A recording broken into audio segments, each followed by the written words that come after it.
Friends, আমি তোমাদের গতকাল কোশ্চেন নম্বর 5 এ একের দাগ দিয়েছিলাম। আজকে তোমাদের কোশ্চেন নম্বর 5 এ 2 এর দাগে বংশগতি অর্থাৎ জেনেটিক্স ইউনিটের লং কোশ্চেন গুলো নিয়ে পুঙ্খানুপুঙ্খভাবে আলোচনা করব। তোমরা আমাদের যে চ্যানেলটি রয়েছে ডাব্লিউবি গুরুকুল চ্যানেলটি তোমরা ফলো করতে থাকো এবং দেখতে থাকো। তো কোশ্চেন নম্বর 5 এ যে 2 নম্বরের যে কোশ্চেন গুলো পরীক্ষার জন্য অত্যন্ত ইম্পর্টেন্ট, তোমরা পাবেই, আমি নিশ্চিতভাবে বলতে পারি। তোমরা ভিডিওটিকে ভালো ফলো করো, দেখতে থাকো।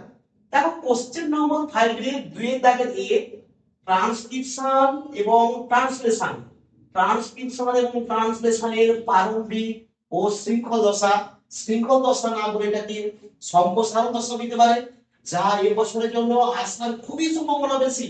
তোমরা খুব ভালো করে এটি পড়বে।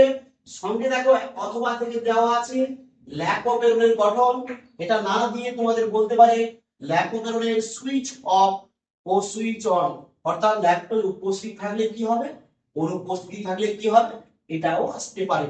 সঙ্গে জিনগুলির ভূমিকাও দিতে পারে অথবা দিয়ে। আরো করে তোমরা দেখবে আসবে, এটি খুব ইম্পর্টেন্ট।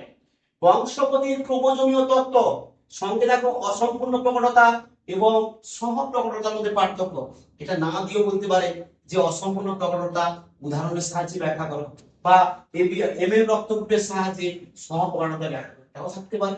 অথবা দেখলাম বৃদ্ধিতের পরীক্ষার সাহায্যে ডিএনএ জেনেটিক বস্তু, তোমরা জানো যে ট্রান্সফরমেশন যে পরীক্ষা, অর্থাৎ এখানে অ্যাবেলি ম্যাক্লিওড এবং ম্যাককার্টি, এটা আসবে এবছরের জন্য। আমি আবার তোমাদের উপর দিয়ে যাচ্ছি, কোশ্চেনটা স্টার মান থাকলো ল্যাকোপেরনের গঠন এবং বৃদ্ধিদের পরীক্ষা, এটা খুবই ইম্পর্টেন্ট, তোমরা ভালো করে এটা ফলো করবে।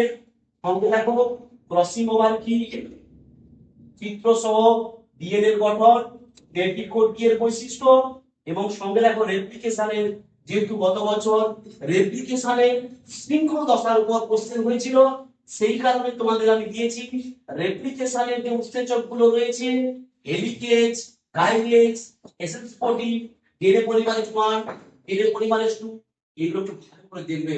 শেষ প্রশ্ন দেখো লিঙ্কেজ, লিঙ্গ সম্বন্ধিত বংশগতি বা সংযোজিত বংশগতি, পেন্টাডগমা, চার্লস ডারউইনের অবদান, এগুলো কিন্তু কোশ্চেন নম্বর 5 এর দাগের 2 তোমাদের দাগ নম্বর দিয়ে কোশ্চেন রাখলাম।